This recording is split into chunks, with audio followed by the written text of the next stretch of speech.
पूजनीय गुरुदेव, चराचरात अदृश्य रूपाने वास करणारी गुरुदेव शक्ती, रामनवमीच्या पर्वकाळामध्ये उपस्थित असणारे भाविक सज्जन, कोणी गुरुदेव प्रेमी असेल, कोणी हरिभक्तपरायण असेल, या सर्वांना आणि इकडे माता भगिनी, बालबालिका, या सर्वांना शतशत वंदन करतो.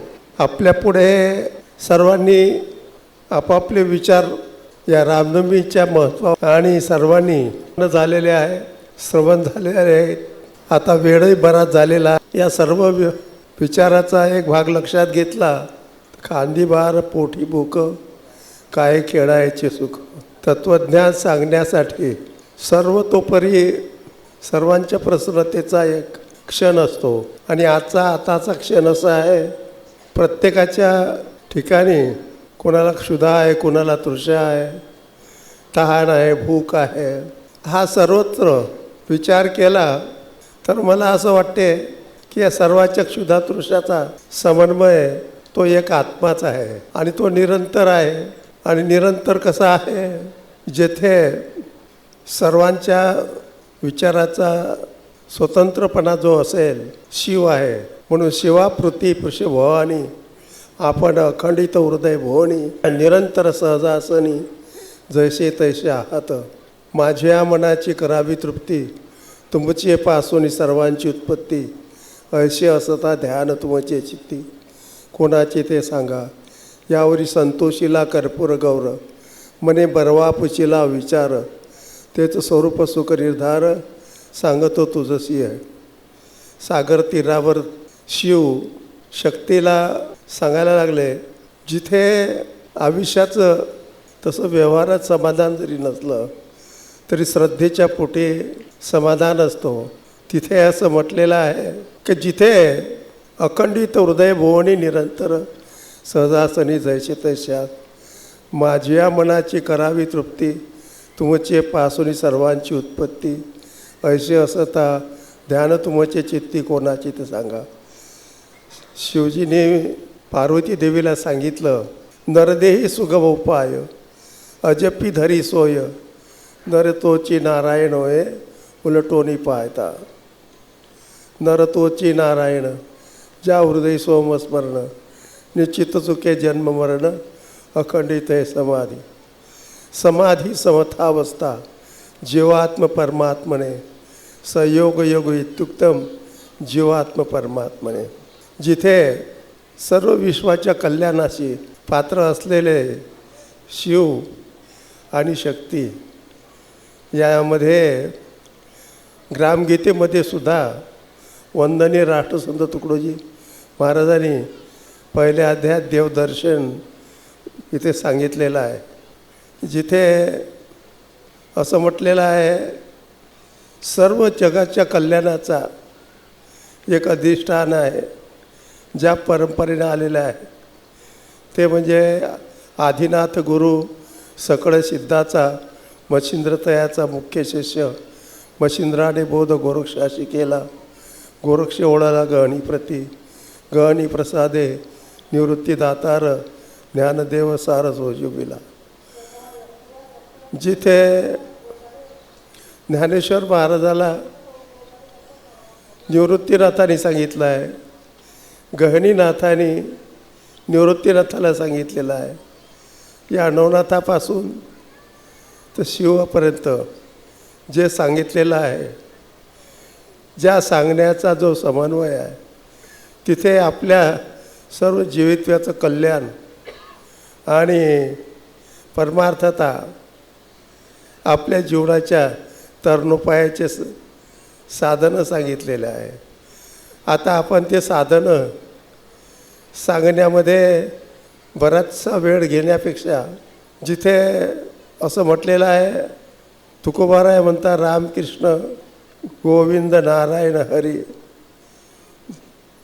जिथं असं म्हटलेलं आहे, प्रल्हादाने ज्याचं स्मरण करत असताना ज्यांच्यावर येणारे अनेक संकटाचे भाव, त्या संकटाच्या सर्व निवारण्याचा समन्वय जिथे आलेला आहे.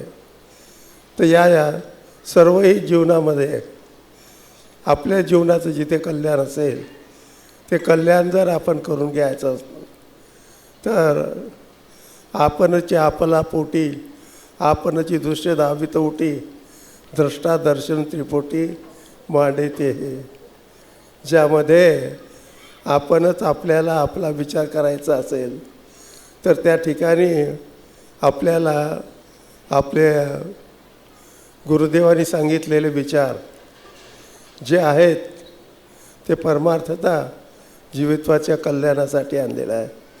हरिभक्त परायण आमच्या इथे सुंदरसा हरिपाठ होतो.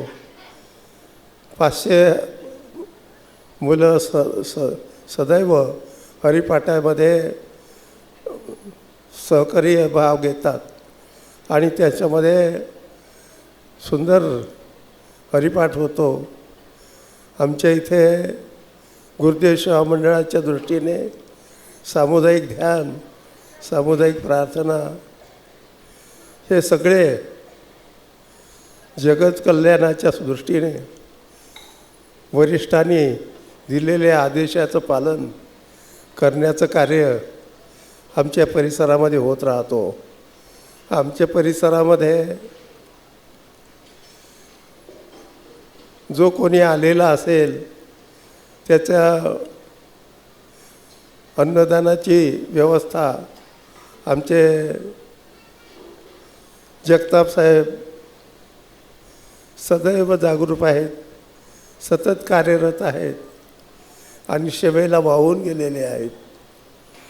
आणि एवढं मोठं आहे की त्यांनी एवढं मोठं केलेलं असेल त्या करण्यामध्ये काही इतका खर्च आलेला आहे आणि तो आपल्याला द्यायचा आहे असा एकही शब्द. करोडो रुपयाचं काम झालेलं आहे तुमच्या संस्थेला, परंतु 1 रुपयाची मागणी आतापर्यंतच्या क्षेत्रामध्ये केलेली नाही. आमच्यासाठी असे काही आहेत, पप्पा आहेत आणि तिथे इंद्रजित भाऊ आहे, सुयोग भाऊ आहे. या लोकांच्या सर्व सक्रिय भागाने आमच्या परिसराचं नाविन्यत्व नवचैतन्य आहे. आपल्या येणाऱ्या परोपकाराच्या दृष्टीने सर्वांची ही सेवा करण्याचं कार्य तनाने मनाने आणि सर्वतोपरी समाधानाने उत्स्फूर्त रूपाने होत आहे, करत आहे आणि पुढे होत राहील. त्यांना मी अभिष्टचिंतन करतो की त्यांच्या आयुष्याला प्रभू रामचंद्रांनी दीर्घयुक्त असा आयुष्य प्रदान हो आणि सर्वांच्या जीवनाचं. तेवढंच नाही तर इथे आलेले मात्या भगिनी आहे, बालबालिका आहे, भक्तपरायण आहेत आणि जे माझे मातृदेव भाऊ, पितृदेव भाऊ, माझे आईबाप तर स्वर्गवासी असेल, परंतु तुम्ही श्रोते सज्जन माझ्या वडिला समान आहात आणि माता भगिनी माझ्या आई बहिणी भगिनीप्रमाणे आहात. तुम्हा सर्वांना शतस्वंदन करतो आणि आम्ही माझ्या वडील युक्त असतील, बंधुयुक्त असेल आणि या सर्वांना शतशतवंदन करतो आणि सर्वांना वंदन करून वाढलेल्या विचाराला आणि जे या सेवेशी सादर आहे त्यांना काय वानू येऊ या संतांचे उपकार माझं निरंतर जागवती. या सुशोभित असलेल्या अंतकरणाने सेवा युक्त असलेले जे माझे कार्यरत असलेले जगताप साहेब आहेत, इंद्रजित भाऊ आहेत आणि सुयोग भाऊ आहेत आणि इतरत्रही माझे इथे येणारा भक्तपरिवार आहे. ते सर्व सेवेचे साधन आणि आपल्या श्रद्धेप्रमाणे सेवा देऊन आपले मला असं वाटते या सर्वाला जे कोणी प्राधान्य असेल तर हे माझे गुरुदेव आळकुजी महाराज, परमहंस मायबाई, परमहंस वंदनीय राष्ट्र तुकडोजी महाराज आणि इकडे पाहिलं वंदनीय राष्ट्र तुकडोजी महाराज, इकडे जिथे तुकाराम महाराज परमहंस, जिथे ज्ञानेश्वर माऊली आहे आणि या सर्वांच्या प्रेरणेचा समन्वय म्हणून मी या सर्वांना प्रार्थना करतो आणि आपल्या उपस्थित असणाऱ्या या पितृतुल्य मातृतुल्य लोकांना मी प्रार्थना करतो आणि ओबडधोबड झालेले जे कोणी शब्द असतील ते माझे प्रसंगोचित करतील आणि आपल्या अंतःकरणाच्या प्रेमांत त्याला समाविष्ट करून माझ्या वाढलेल्या वेळ्या शब्दाला प्रसंगोचित करून आणि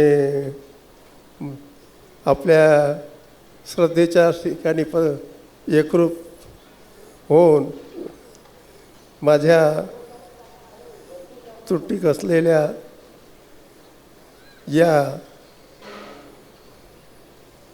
आपल्या सखोल अंतःकरणाने आदरयुक्त होऊन आपल्या प्रेमाच्या आणि धार्मिक क्षेत्रातील असणाऱ्या भावस्फूर्तीला विनम्र अभिवादन करतो, प्रार्थना करतो आणि सर्वांच्या पुढे नतमस्तक होऊन हे शब्द आपल्या पवित्र चरणापुढे नम्र होऊन समर्पित करतो.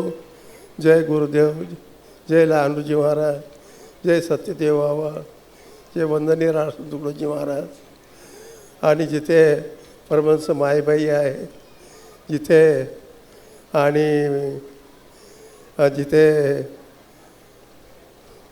तुकोबाराय आहे आणि या सर्वही आदिनाथापासून तर या परंपरेशी संबंधित असलेल्या सर्वांना आणि या सर्व लोकांना शतशत वंदन करतो, विचाराला पूर्णविराम देतो.